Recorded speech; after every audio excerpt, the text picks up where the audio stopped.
రాజన్న సిరిసిల్ల జిల్లా బోయినపల్లి మండలం తడగొండ గ్రామ నూతన గౌడ సంఘం అధ్యక్షులుగా బండారి మహేందర్ గౌడ్ ను ఏకగ్రీవంగా ఎన్నుకున్నారు. సోమవారం గౌరవ అధ్యక్షులు ఉయ్యాల రమేష్ గౌడ్ ఆధ్వర్యంలో గ్రామ గౌడ సంఘం వద్ద సమావేశం ఏర్పాటు చేసి ఎన్నికలు నిర్వహించారు.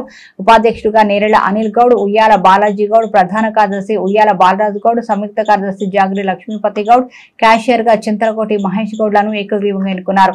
ఎన్నికైన నూతన కార్యవర్గం మాట్లాడుతూ గౌడ సంఘం అభివృద్ధికి మా వంతు కృషి చేస్తామని ఏకగ్రీవంగా ఎన్నుకున్నందుకు ప్రతి ఒక్క సభ్యునికి కృతజ్ఞతలు తెలిపారు. ఈ కార్యక్రమంలో మాజీ ఎంపీటీసీ ఉయ్యాల శ్రీనివాస్ గౌడ్, గౌడ సంఘం సభ్యులు తదితరులు పాల్గొన్నారు.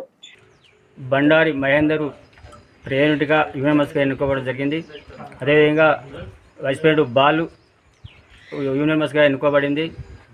మిగతా క్యాషియర్ అందరినీ 6 యూనియన్గా కోరుకోవడం జరిగింది.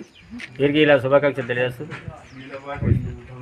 గ్రామ గౌడ రేణుక ఎల్లమ్మ సంఘం సభ్యులుగా ఈరోజు నన్ను నూతనంగా ఏకగ్రీవంగా ఎన్నుకోవడం జరిగింది. అందులో నన్ను ప్రెసిడెంట్గా ఎన్నుకోవడం జరిగింది. నాతో పాటుగా కార్యవర్గ సభ్యులు వైస్ ప్రెసిడెంట్గా బాలు మరియు నిమ్మల నేరెల అనిలు ఆయన ప్రధాన కార్యదర్శిగా బాలరాజు, క్యాషియర్గా చింతలకోటి మహేష్, సంయుక్త కార్యదర్శిగా జాయిల్ లక్ష్మీపతి మరియు ఎన్నుకోవడం జరిగింది. ఈ ఎన్నికకు నా కుల సంఘ సభ్యులందరూ నన్ను ఏకగ్రీవంగా ఎన్నుకున్నందుకు వారికి నా హృదయపూర్వక ధన్యవాదాలు తెలియజేస్తూ వారికి ఎల్లవేళలా నేను అందుబాటులో ఉండి నా మీద ఉంచిన నమ్మకాన్ని ఖచ్చితంగా నెరవేర్చుకుంటానని అందరికీ పేరు పేరున ధన్యవాదాలు తెలియజేస్తాను.